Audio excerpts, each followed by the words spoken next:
Lembaga Penyiaran Publik Lokal, Radio Publik Kabupaten Sragen, Buana Asri, saluran informasi. Guyub Rukun Bangun Sukawati. Shalom, selamat pagi dan selamat berjumpa lagi di acara Mimbar Agama Kristen di Radio Buana Asri Sragen yang kita cintai. Saudara, terima kasih Tuhan. Saya berharap semua para pendengar yang dikasih Tuhan sehat selalu dan semangat selalu. Baiklah, pagi hari ini kita sebelum mau belajar firman Tuhan, seantar dulu dalam doa.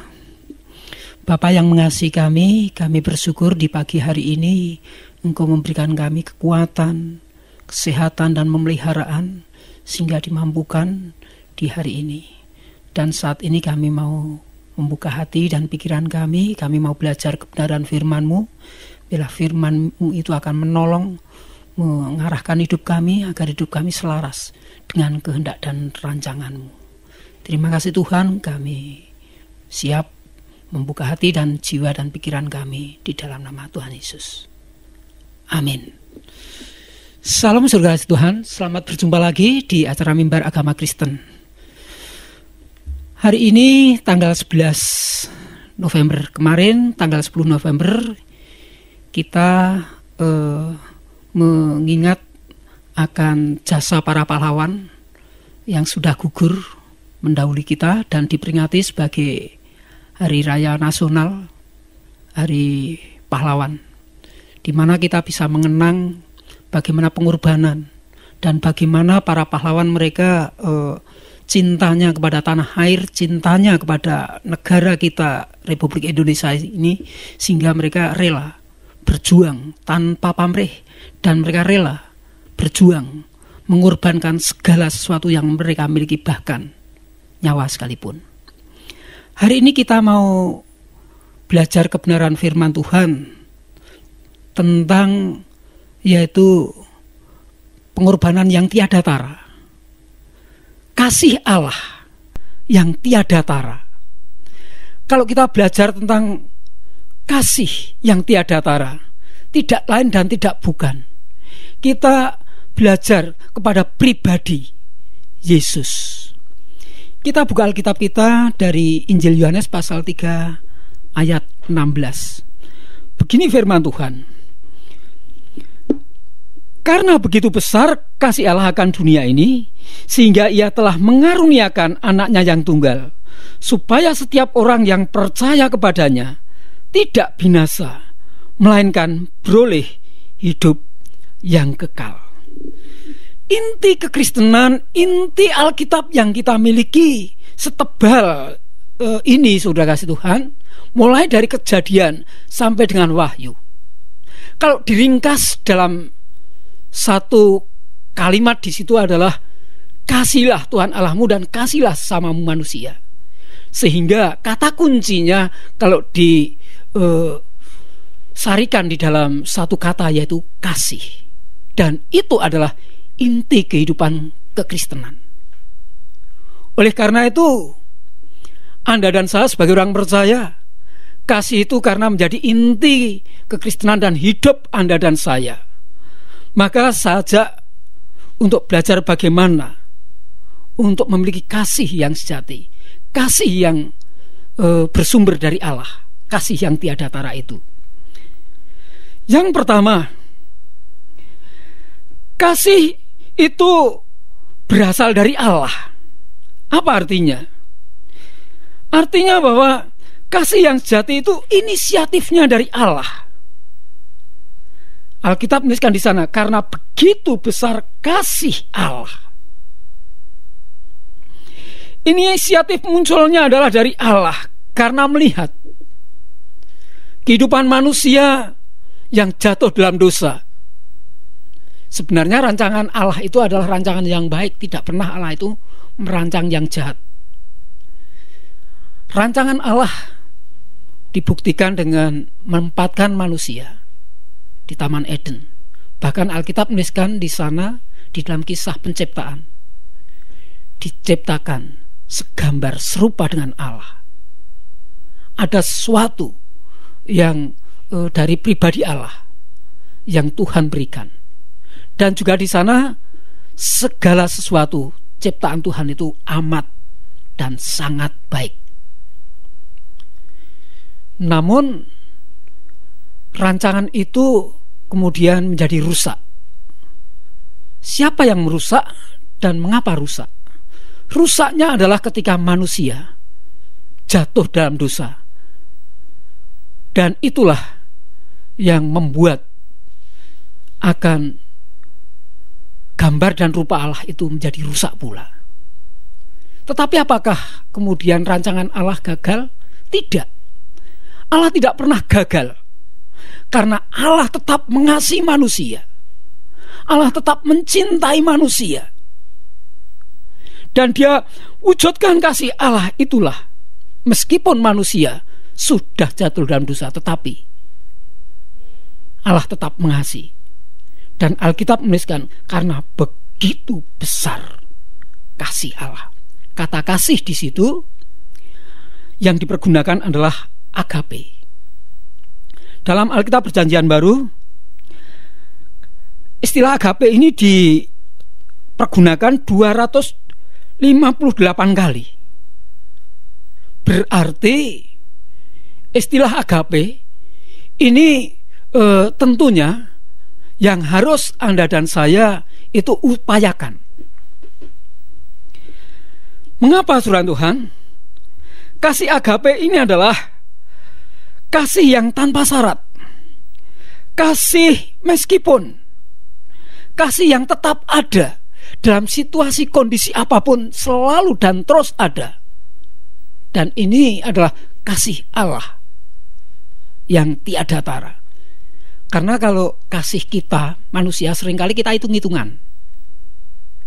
Ya, kalau kamu berbuat baik, ya saya berbuat baik. Kalau kamu berbuat jahat, saya juga bisa berbuat jahat.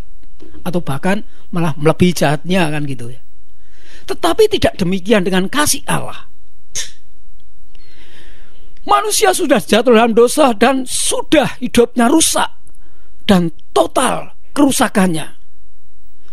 Tetapi kasih Allah tetap ada, kasih Allah tidak pernah surut dan kasih Allah tidak pernah berhenti. Dan Dia nyatakan karena begitu besar, kata begitu besar adalah amat sangat besar. Jadi adalah sesuatu yang melebihi batas karena amat sangat. Dan disitulah kasih Allah itu diwujudkan melalui yaitu diri Tuhan Yesus. Dan Tuhan Yesus itu mengasihi dengan merelakan dirinya. Dan Dia rela untuk yaitu menggantikan manusia. Roma pasal 5 ayat 8 mengatakan di sana bahwa Allah itu membenarkan dan juga Allah itu saudara Tuhan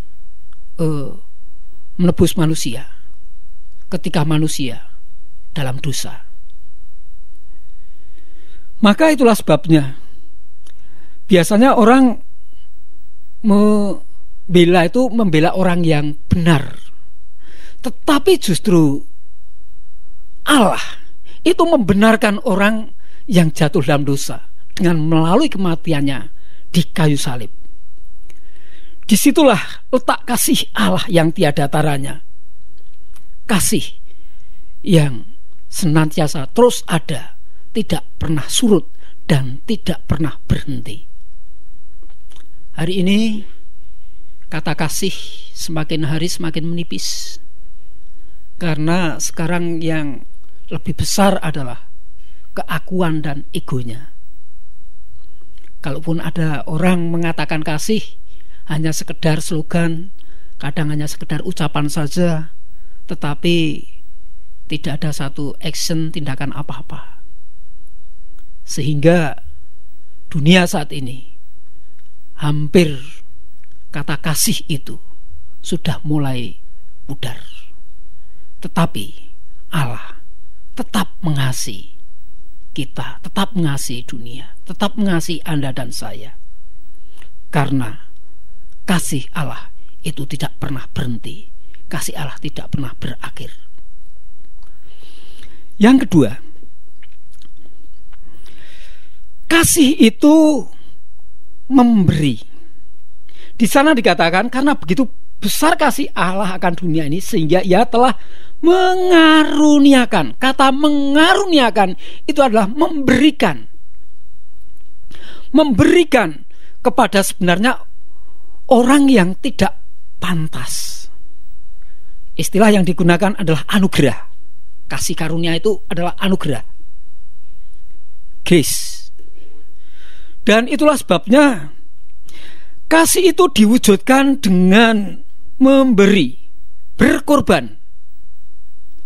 Kita seringkali kalau mendengar kata berkorban, itu Anda dan saya menyingkir karena kita tidak mau jadi korban, kan gitu ya. Karena sakit kalau jadi korban.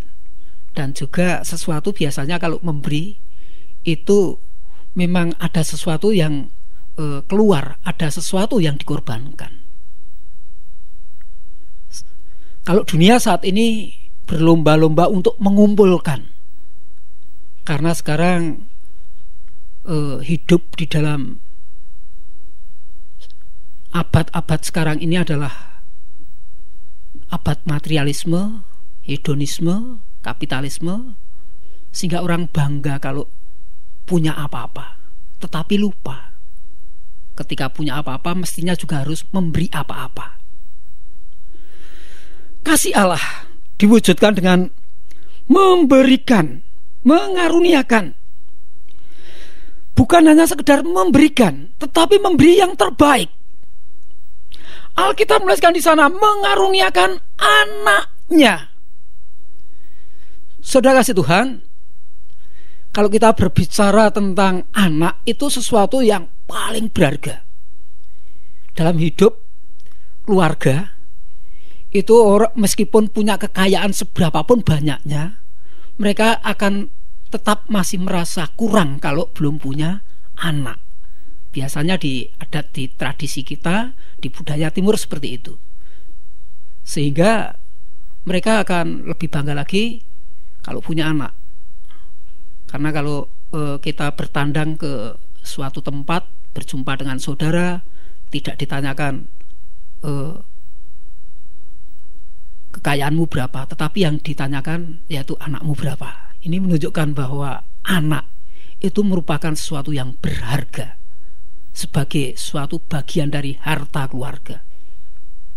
Dan Alkitab menuliskan di sana anaknya yang tunggal. Berarti kalau tunggal itu adalah satu-satunya, tidak ada yang lain. Saya bayangkan anak itu satu berharga, apalagi kalau anak tunggal itu merupakan suatu yang paling berharga. Karena kalau anak tunggal itu berarti nanti yang akan meneruskan generasinya, dan dia yang nantinya akan membawa nama keluarga dan seterusnya dan seterusnya. Sehingga anak kalau tunggal itu pasti disayangi, dan pasti juga keluarga itu akan bangga punya anak kesayangan, karena anak satu-satunya. Tetapi kasih Allah, Dia rela memberikan anaknya yang tunggal, memberikan yang terbaik. Dan itulah wujud kasih Allah yang diberikan kepada kita, yang diberikan kepada manusia di dalam diri Tuhan Yesus, yang rela Dia berkorban. Hari ini saudara kasih Tuhan, ketika Anda dan saya memberi, apakah kita juga memberi seperti apa yang Tuhan sudah berikan, memberi yang terbaik? Seringkali kita kalau ada kata memberi, kita menyingkir. Bahkan kita sebagai orang percaya, ketika kita beribadah di gereja, di suatu persekutuan dan lain sebagainya, di tempat-tempat, ya, mestinya memberi itu sesuatu sukacita. Tetapi seringkali justru memberi adalah sesuatu yang kita hindari. ada yang pura-pura ya, mungkin ke toilet, mungkin ada yang pura-pura kemana lah ya. Dan itu mengapa? Karena memberi adalah tidak disukai. Tetapi kasih Allah sudah memberi yang terbaik bagi Anda dan saya dengan memberikan anaknya yang tunggal. Saya punya anak itu akan saya bela mati-matian kalau ada yang akan melukai, bahkan sampai kemudian anak saya itu ada yang minta, pasti saya akan tidak akan saya berikan. Karena apalagi kalau anak satu-satunya, mungkin kalau diminta segala sesuatu bisa diberikan, tetapi kalau anak tidak akan diberikan. Tetapi Allah, dia sudah berani dan Tuhan sudah memberikan yang terbaik dengan melalui memberikan yaitu anaknya yang tunggal, yaitu Yesus Kristus. Saudara kasih Tuhan, mari kita belajar. Kalau Tuhan sudah memberikan yang terbaik, mari kita juga belajar untuk memberikan yang terbaik, bukan memberikan dari sisa-sisa. Seringkali kalau kita memberi itu bukan karena yang terbaik, tetapi karena sisa-sisa kita. Tuhan, kalau kita jadikan sebagai yang utama dan terutama, maka jadikan ketika kita memberi adalah memberi yang terbaik. Karena ketika Anda dan saya memberi yang terbaik, berarti Anda menempatkan Tuhan itu sebagai pribadi yang ditinggikan, sebagai pribadi yang dihormati. Karena Tuhan sendiri sudah memberikan yang terbaik dalam kehidupan Anda dan saya. Yang ketiga, Alkitab menuliskan di sana, karena begitu besar kasih Allah akan dunia ini sehingga ia telah mengaruniakan anak yang tunggal, supaya setiap orang yang percaya kepadanya tidak binasa, melainkan beroleh hidup yang kekal. Kasih Allah yang tiada tara itu, kasih itu memberikan pengharapan. Alkitab menuliskan di sana, kan supaya setiap orang yang percaya kepadanya tidak binasa, melainkan beroleh hidup yang kekal. Kasih itu memberikan pengharapan.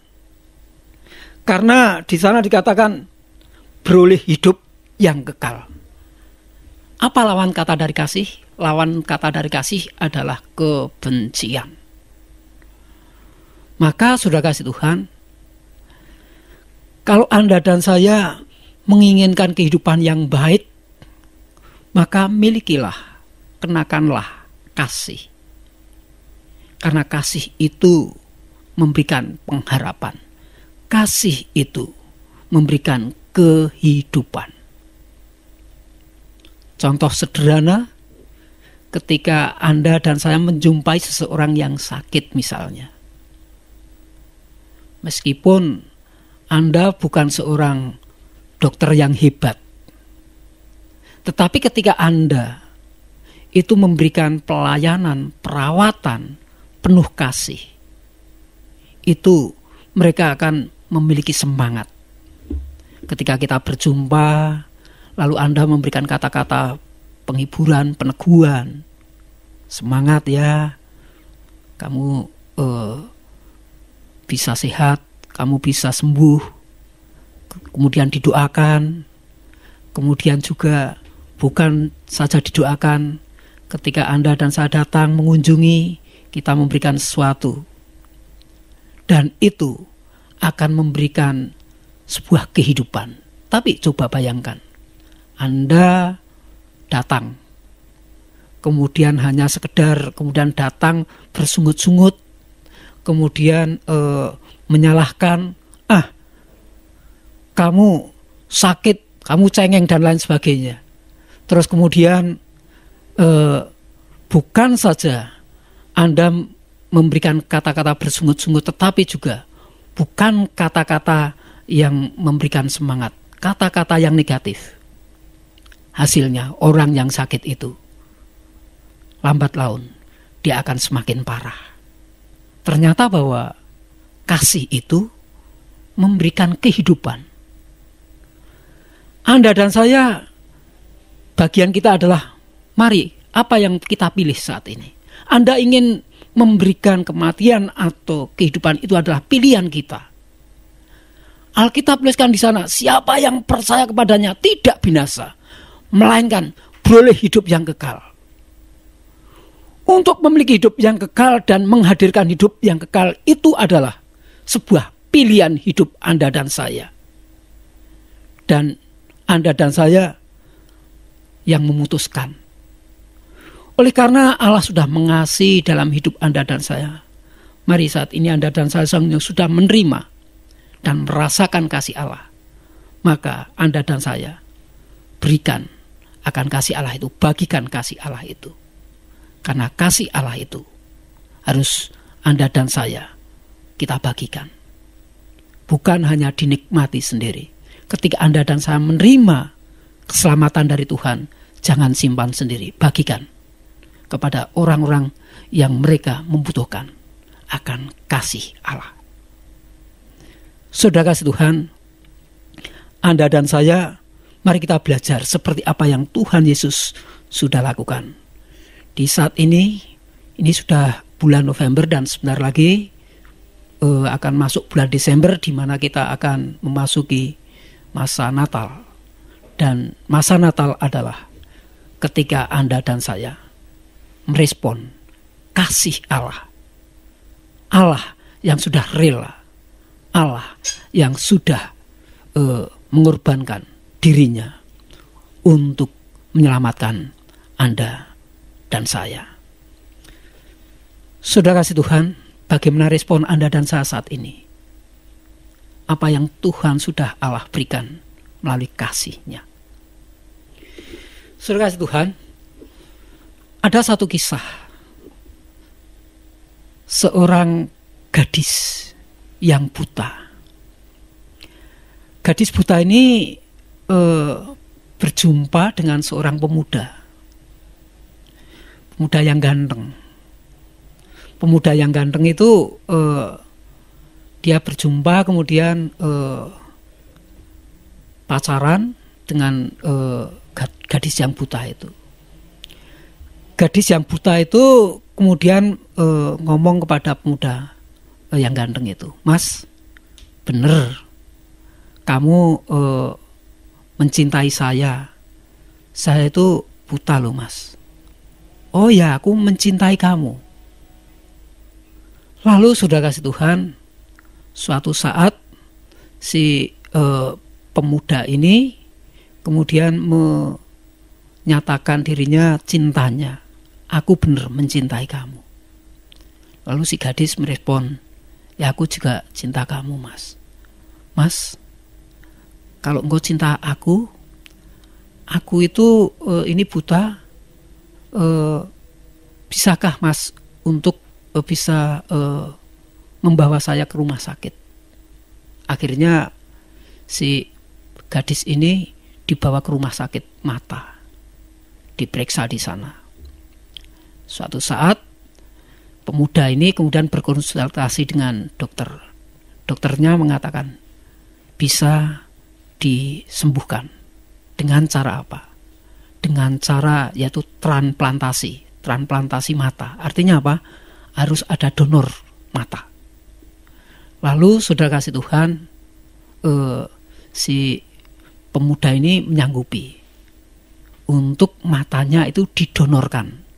Matanya itu untuk digantikan, dipasang di mata gadis itu yang dia cintai. Lalu kemudian suatu hari ditentukan harinya untuk transplantasi mata ini. Dan kemudian si gadis ini menerima dan kemudian berhasil. Setelah keluar dari rumah sakit, beberapa hari kemudian ketika proses di dalam kesembuhannya, mulai perlahan-lahan dia melihat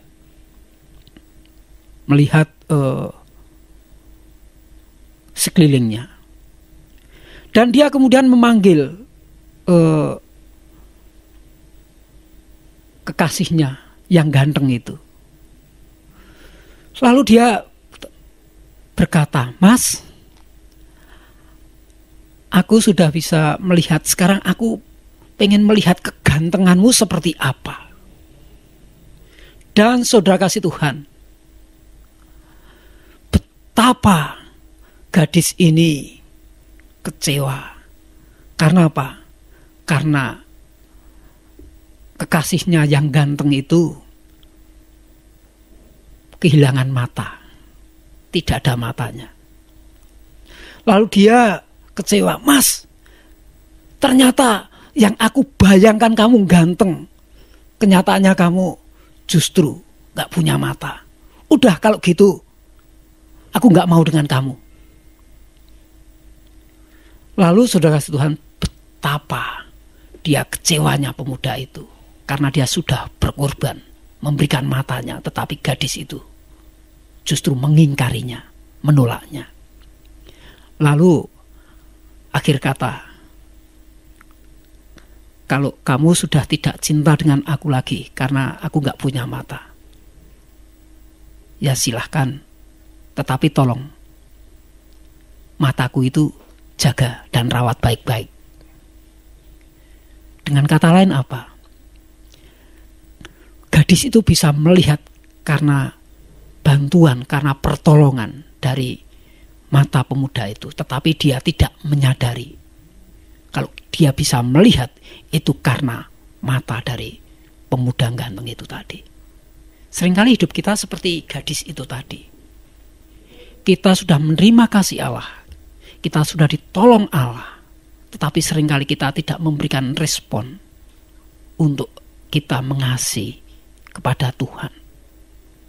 Tuhan Yesus sudah berkorban bagi Anda dan saya, rela menyerahkan dirinya, tetapi seringkali kita menyia-nyiakan akan apa yang Tuhan Yesus lakukan, apa yang menjadi keselamatan yang kita terima itu. Maka hari ini mari kita belajar dalam hidup kita. Kita merespon kasih Allah yang tiada tara itu dengan kita juga membagikan kasih itu. Dan itulah tandanya bahwa Anda dan saya menyambut akan kasih Allah. Dan itu adalah menjadi pilihan hidup kita. Anda memilih untuk mengasihi atau tidak mengasihi. Itu pilihan hidup. Tetapi kita tahu, ketika Anda dan saya memiliki kasih dan membagikan kasih, akan memberikan dampak yang luar biasa. Karena kasih Allah dan kasih itu memberikan pengharapan. Kasih itu memberikan kehidupan. Hari-hari ini seringkali kita dikejutkan dengan berbagai macam peristiwa-peristiwa. Orang mudah bertengkar, orang mudah kemudian berselisih, orang mudah tawuran, karena intinya tidak lagi memiliki kasih. Kita sebagai orang-orang percaya, mari Anda dan saya, kita akan terus bergerak dengan kasih. Karena itulah inti kehidupan yang sejati dalam kehidupan sebagai orang Kristen. Untuk senantiasa memiliki kasih dan memberikan kasih. Selamat terus Anda dan saya menjalani kehidupan hari-hari yang akan kita lalui dengan tanpa pernah berhenti untuk mengasihi. Karena kasih yang kita miliki adalah kasih puncak adalah agape. Tidak mudah memang, tetapi bukan berarti tidak bisa. Tidak mudah memang, tetapi juga berarti Anda dan saya bukan sesuatu yang mustahil. Anda dan saya bisa ketika Anda punya niat, dan Anda dan saya itu kita memiliki yaitu semangat. Dan jadikanlah hidup kita untuk terus membawa dan menabur kasih. Amin. Tuhan Yesus memberkati. Mari kita tundukkan kepala, kita berdoa. Tuhan, hari ini kami belajar tentang kasih Allah yang tiada taranya. Kasih Allah yang tiada bandingnya. Yang seringkali kami gagal menyatakan kasih kami. Karena seringkali kami lebih mengutamakan ego kami. Kami masih sering mengutamakan hal-hal yang bersifat pribadi dan individu kami, ya Tuhan. Kami mohon pertolongan-Mu hari-hari yang kami jalani. Bila Tuhan akan menyertai kami, supaya kasih Allah itu terus bersemayam ada di dalam kehidupan kami. Namun juga kasih Allah itu akan kami taburkan dan kami akan bagikan, sehingga kasih Allah itu akan memberikan pengharapan dan kehidupan. Terima kasih Tuhan, hamba-Mu selesai berbicara, tapi kuasa Roh Allah akan menjelaskan secara pribadi bagi kami. Dan kami bersyukur menyerahkan hidup kami di dalam nama Tuhan Yesus. Haleluya. Amin. Lembaga Penyiaran Publik Lokal, Radio Publik Kabupaten Sragen, Buana Asri, saluran informasi. Guyub Rukun Bangun Sukowati.